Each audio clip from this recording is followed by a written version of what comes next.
It is almost impossible to do what the Celtics did against the Los Angeles Clippers, but the Celtics did it. It was gross. I'm going to talk about it right now on the Locked On Celtics podcast. Be ever ready. Recognize the city of champs. Boston, baby, we do what you can't. Locked on number 18, Tatum and Brown, J-Team, step back. We gon' wet that and slay teams. Of course, the Celtics, who else could it be? Screaming like KG with the Larry O.B. Karalis above average, assessing the team status. Best daily pod, no cap, salary matching. Clutch like Bird the DJ, keep John on replay. Prime time, dapping up the truth on the sideline. Raining J's, how it started, raising banners, how we finished. Locked on Celtics pod, home of the winners. B. Hey there, welcome back to the Locked On Celtics podcast. Thank you for making the show part of your daily routine and your first listen every day of the week. I'm here for you Monday through Friday, free and available everywhere podcasts exist. I'm on YouTube. And if you missed the show, you can scroll back through LockedOnCeltics.com. I'm John Karalis. I cover the Celtics for Boston Sports Journal. I've written a book called The Boston Celtics All-Time All-Stars, a book available everywhere books are sold. If you want to give one as a gift, get a signed copy, an autographed copy, personalized message. It's on my website, johnkaralis.com, for $30. Not a bad deal. Boston Celtics, lost their third game in a row. This one to the LA Clippers, 91-82. The Boston Celtics shot 4 for 42 from three. That is 9.5%. They shot worse in the second half, just over 8% in the second half. And in the fourth quarter, they shot 5%. This is as historically bad a performance as you can get. And yet somehow the Celtics were still within double digits. They only lost this game by 9. They had chance after chance after chance if they had just knocked down a couple of threes. It's weird to say this, but if they had just knocked down 15% of their three-pointers, they would have won this game. But they did not. So I'm going to talk about it here. Some insane statistics courtesy of ESPN in the first segment. In the second segment, the zone defense is really what killed them. It's kind of, I know it sounds a little like, oh, zone defense, so what? But this has been Achilles heel for the Celtics, and the way it worked out was kind of really interesting to me. And then in the third segment, I don't know, some thoughts about Jaylen Brown. I think this is tough. I think this is tough for him. I'm wondering about him a little bit here, and not in the ways that I think we've all been wondering about him in the past couple of days. So that's all coming up. First of all, today's show is brought to you by TrueBill. TrueBill is a new app that saves you money by helping you identify and stop paying for subscriptions you don't want or need. You can even negotiate better deals on those that you do want to keep. So the Celtics here, there's only one real headline here. The shooting is the real headline. And to just show you how close they were to just really literally shooting 15% and winning this game, they took 101 shots to the 81 that the Clippers get. When you take 20 more shots than the other team, it generally leads to a win. No matter how bad you're shooting, it almost always leads to a win, with this game being the lone exception. You look at points in the paint, Celtics 54-26. Fast break points, Celtics 13-10. Although this is a point of contention, it should have been more than 13-10. The Celtics are a horrible fast break team. They can't handle themselves on the break. I don't know why. It should be easy. They can't, but they still won the fast break points. 19 bench points to 16 for the Clippers. Only 8 turnovers to the Clippers, 14. So points off of turnovers, they won that battle 20-4. It's almost absurd. 21 offensive rebounds to the Clippers 9. They won in every other category. You look at this, if you just don't look at the three-point shooting numbers, you listen to all of those stats I rattled off, you say, yeah, the Celtics probably won that game. But the shooting was so disgustingly bad that they couldn't win. And I went back and I looked at a few of these 3-pointers, not all of them. I'm going to go back. I'll look at them in the morning. When I do get to sleep, I'm sure I'll have nightmares of some of these misses. But after the game, Ime, Grant Williams, Jaylen Brown, they all said, look, we got open shots. They were all very comfortable with the shots that they got. Not every single one, because I'm sure when I look back and go through and look at 42 3-point attempts, there are going to be forced ones. There are going to be some early shot clock ones where you say, okay, maybe you could have done a little bit better. But also there are plenty of early shot clock, or at least on the rebound, where my criticism would be like, hey, you get the ball, you kick it out. It's 13 seconds on the shot clock. Can't you get a better shot? But when you kick it out and nobody's within 15 feet of a shooter, you say, well, what are you going to do? Drive and kick? Okay, maybe Josh Richardson can drive and kick to Peyton Pritchard on one of these things. Well, Peyton Pritchard was 0 for 5 in this game. So was Josh Richardson. So it's not like any one of these guys was shooting well, except for Grant Williams. And this is the one point of contention when it comes to Ime Udoka. 20 and a half minutes for Grant Williams. It's not like he was on a floor. It was a big negative. He was actually a 0 on the plus minus. He was 2 of 3, but he only played 20 and a half minutes. Maybe he could have played a little bit more and have him play 30 minutes instead of one of these other guys. Maybe you shave a couple minutes off of Josh Richardson's time, or a couple minutes off of Peyton's time, and you figure something else out. I don't know, but I didn't think Peyton was particularly great in this game on any level. He was targeted defensively. He missed all of his shots, he hit a couple of shots, but he missed all of his 3-pointers. I don't think he was really good in this game, but the shots that they got were generally good shots. Listen to these statistics. These come courtesy of ESPN Stats and Info. And they were in Tim Bontemps' piece on ESPN. If you want to go read that piece. But he lists a litany of these statistics. The Celtics were 4 of 42 from 3-point range. It's the worst performance ever, second worst performance ever by a team shooting at least 40 3-pointers. And that was the Houston Rockets from last season. So, they're supposed to be bad. Celtics are supposed to be good.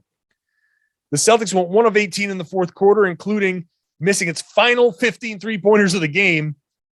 The 17 misses were the most in a quarter by any team in the last 25 seasons. Boston's 82 points on 101 field goal attempts. Lowest point total in a game with at least 100 field goal attempts since the 3-point line came about. 4 for 39 on catch and shoot 3-pointers. The worst night any team has had on catch and shoot opportunities since the tracking data came around in the 2013-14 season. Dead last, absolutely dead last. The effective field goal percentage, which is a metric that counts, that weighs 3-pointers a little heavier because they count for an extra point. The actual effective field goal percentage was 36.6. The expected effective field goal percentage was 56.7. So you get about a 20% difference, 20% difference in their effective field goal percentage. So the expected field goal percentage is a metric that says, these are where your shots are coming from. This is who's shooting those shots. This is what you should, on average, this is what you should be hitting. And it's not something, it takes all the, I think Grant Williams could have hit 5 more 3-pointers. No, it's doesn't have emotion tied to it. It says, this is the player. This is the distance. This is the closest defender. This is about what you should be shooting. About 56.7% effective field goal percentage. And their actual effective field goal percentage was 36.6. That's gross. Gross. And that number supports what the Celtics were saying after the game. This for them falls under make miss league. This for them is, hey, you know what? We got shots that maybe you could say, hey, would we prefer different shots?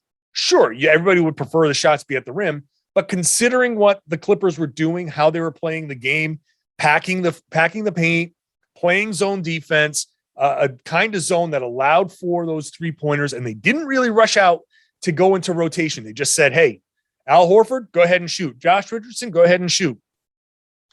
They just let them go out there and do it. And look, for all of both of those guys struggling from time to time, shooting from deep, still, when you get 5 or 6 or 7 shots, you should still hit 1, 2. I mean, come on, 2 of 7 is not great, but that's fine. That would have been fine in this game. 2 of 7 and 1 of 5 would have been fine in this game. That's 9 points right there. That's a tie game. If these guys had a bad shooting game, they would have won. They had one of the worst shooting games of all time in this one. Why? Well, zone defense for sure had something to do with it. And it presents a conundrum because there's a way to break the zone. And also the way to break the zone is what the Clippers wanted to do. So what do you do there? I'm going to talk about that when I come back. First of all, let's talk about TrueBill. Did you know that your ex is still using your Netflix? Maybe you didn't know that. Maybe you've got a ton of streaming services that you've signed up for over and over and over again as you managed your way through the pandemic. You've got all of these subscriptions. You don't know what the hell you've got. TrueBill can help you manage all of those, can help you cancel those, can help you cancel those free trials that you forgot about. It's a new app that helps you identify all of that stuff and simply stop paying for these subscriptions, the ones you don't want or need, or the ones you forgot about. Generally, people save about $720 a year with TrueBill. So check it out. Link your accounts on TrueBill, and they will cancel your unwanted subscriptions for you. One tap. Go scroll through. Boop, nope, boop, nope, boop, nope, out. All of them are out. Or you use the TrueBill concierge. They'll cancel them for you so you don't have to do it. TrueBill has over 2 million users, and that's helped them save over $100 million. It's a lot of money. So don't fall for subscription scams. Don't fall for those, the ones that help you sign up for free and then take your credit card and charge your credit card or whatever. Cancel all of the things you don't want at TrueBill.com/LockedOnNBA. Go right now, TrueBill.com/LockedOnNBA. You could save thousands a year at TrueBill.com/LockedOnNBA. Thank you for making Locked On Celtics your first listen every day. Why not make your second one Locked On Now? Nightly recaps of every NBA game from each side. So this game, you'll hear from me. You'll hear from Locked On Clippers. You'll get all of the inside perspective from each side so you can get a real sense for what happened. It's a unique podcast. Doesn't really take that long, 10 to 15 minutes. So check it out. Locked On Now for recaps of every NBA game, wherever you get your podcasts, or watch it on the Locked On NBA YouTube channel. The Clippers went zone and really joined the club, teams that confuse the Celtics when they go zone, or make them hesitant, or make them just kind of go, well, let me do this a little bit differently. Throws them off their game. Clippers went zone, not only went zone, but basically said, yeah, we're gonna take away everything near the rim, because the Celtics, as I said before, had a huge advantage of points in the paint. They could not stop the Celtics from getting anywhere they wanted in the paint early on. So they went zone, and it worked. It worked. The Celtics admitted afterwards they were hesitant. It shows them a new look, and sometimes that new look say, oh, okay, when you're going zone, I'm going to do this, and now I'm going to go one-on-one, or I'm going to just rely on, settle for some jumpers. And here's the thing. When you get zone, and if you don't know what zone defense is, it's basically instead of playing man-to-man, you cover a zone, an area on the floor. So if you're playing a 2-3 zone with 2 guards at the top and 3 bigs on the baseline, you have an area of responsibility. So it doesn't matter which guy comes through your zone, you are now responsible for that guy. And there are ways to beat that. You can set a pick on a guy. You put two guys in that zone and one guy can't cover the two guys. So you set a pick, and now the guy who has the ball can operate a little bit more freely. And now other guys have to get involved, and that opens up opportunities, right? It's simple concept. Zone in the NBA is meant to be kind of like a curveball, right? It's not meant to be a primary defense. Teams can't play 48 minutes of zone unless they play different kinds of zone, 3-2, box on one, triangle and two, like different things that have either man-to-man concepts or just different looks that can confuse teams.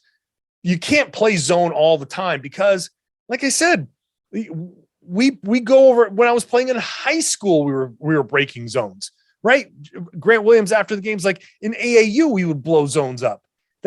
You can get young players and say, okay, they're playing 2-3. What do? Someone flashes to the middle at the free throw line, catches the ball, collapses things, and you spray it out.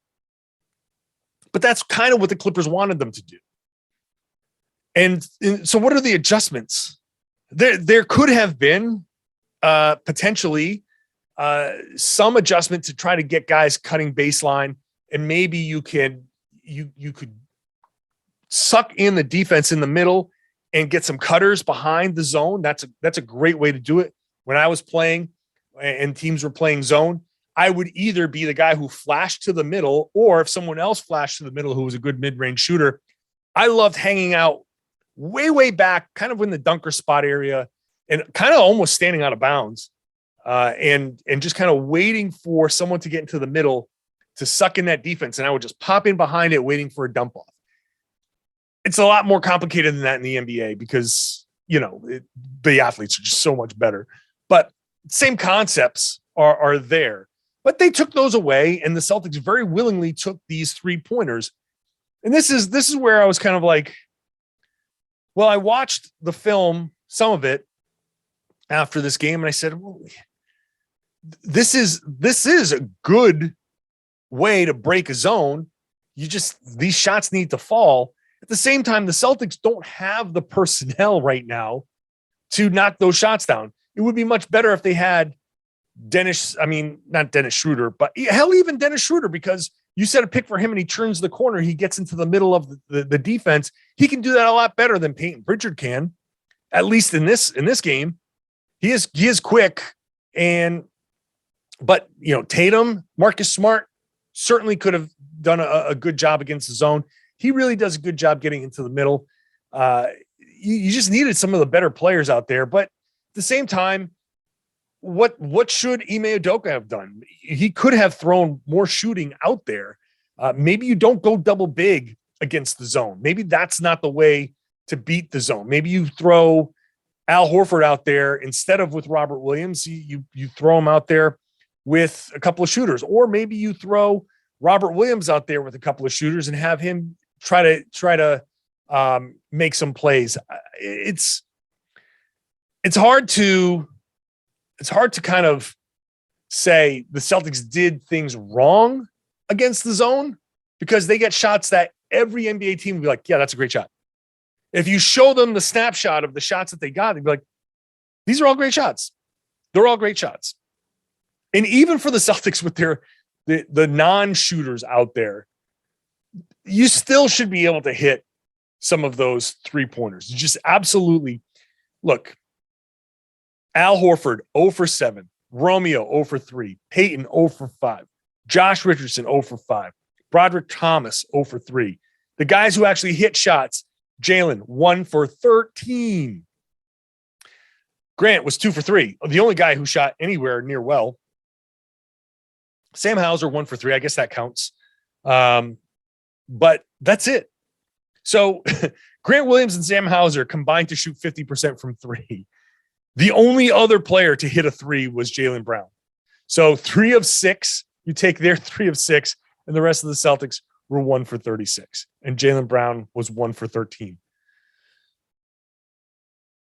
I'm at a loss for words. I'm at a loss for words with this.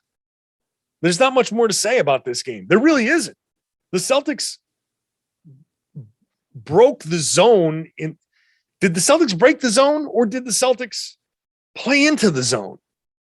They did exactly what the Clippers, I think, wanted them to do, and yet that's kind of also the same shots that you wanted to get against the zone defense.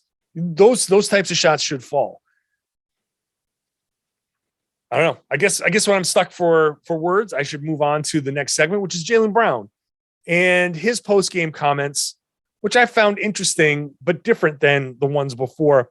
I'll talk about that after I tell you about BetOnline, which has you covered this holiday season. It's bowl season, big betting opportunities there. Football playoffs, the NFL coming up. So BetOnline, your number one spot for all the sports action this season. Head on over to betonline.ag on the web, on your device, your mobile device. Sign up, use the promo code Locked On for a 50% welcome bonus on your first deposit. Whatever you deposit, half of that added to your account as a welcome bonus with the promo code Locked On. So whatever your favorite sports to bet on, they're all there. Plus your favorite Vegas casino games. Don't wait. Take advantage of all these amazing offers. BetOnline is the fastest and easiest way to bet on your favorite sports. BetOnline, where the game starts. Please gamble responsibly.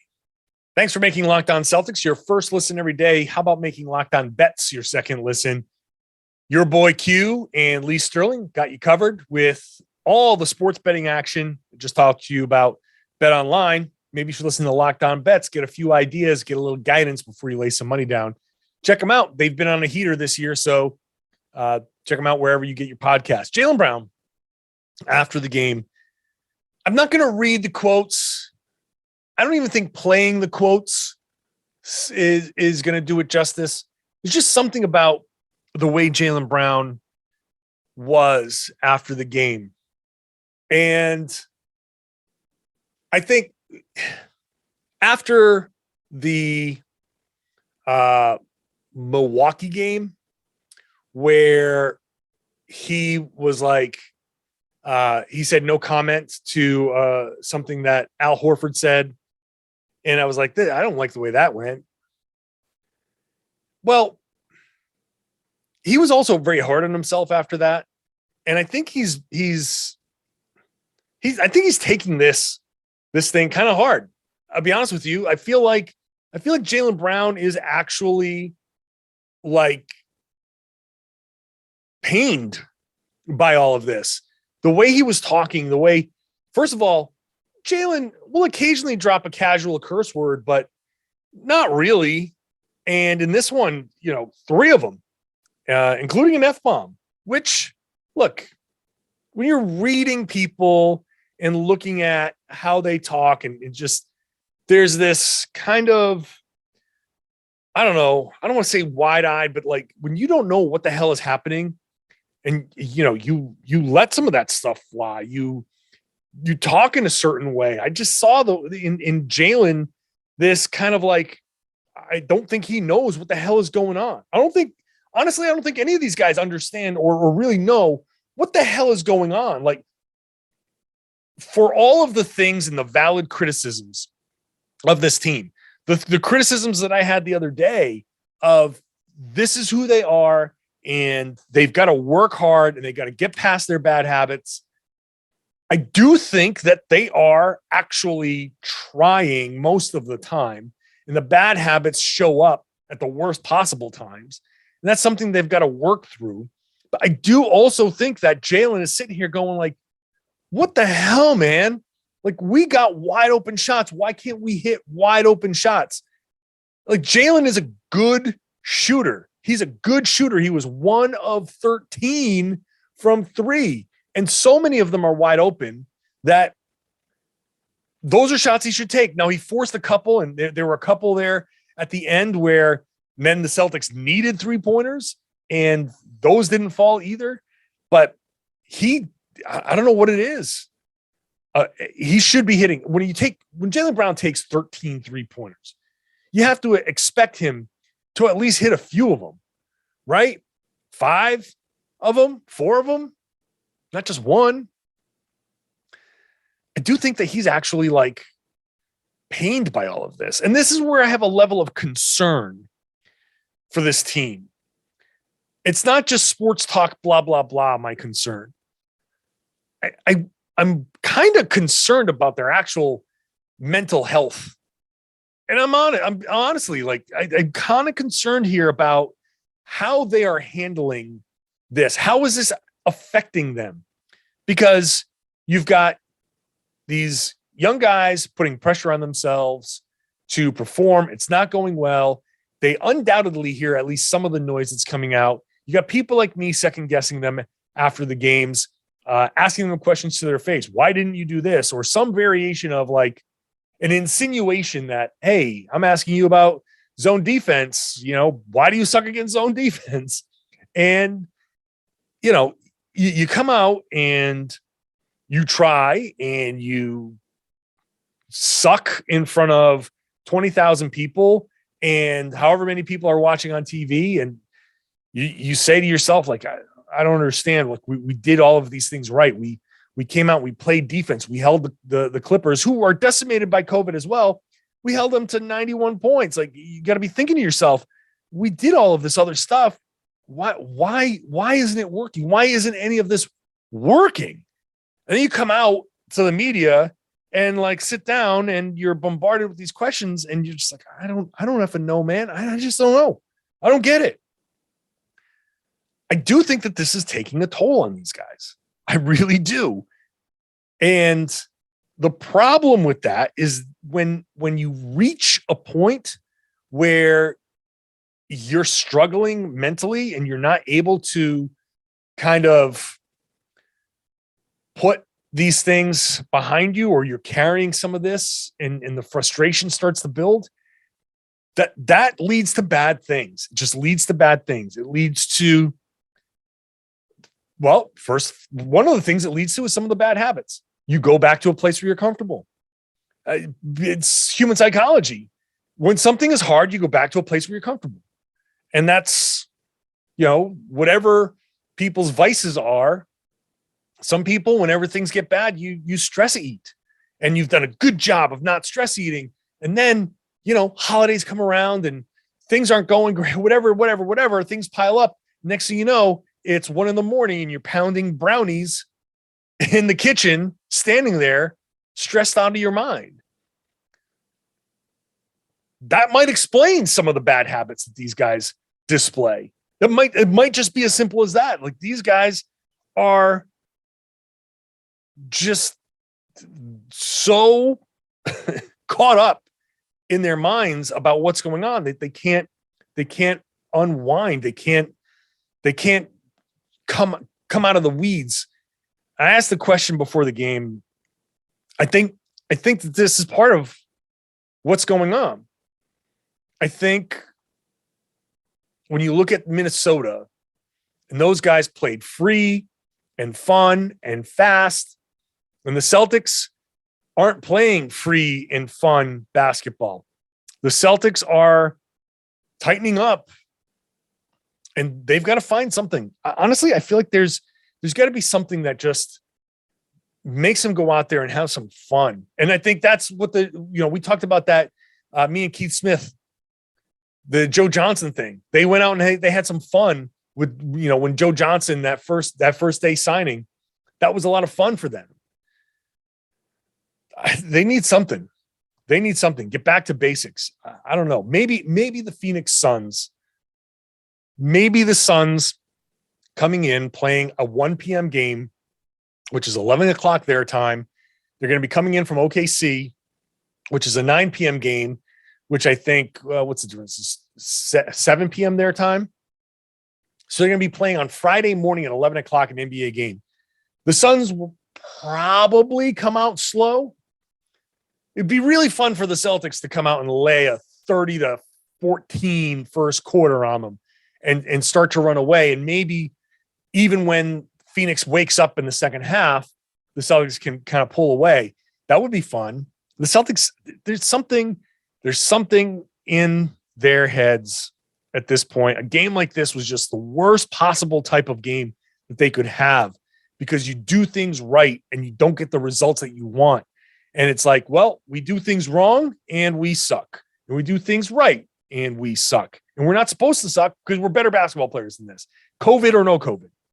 Whatever guys were on the floor, they were better than shooting 9.5% from three. Very frustrating times for the Celtics. So I'll be back tomorrow for another podcast leading into the Suns game. And then I'll be back in 2022 after that for the beginning of January.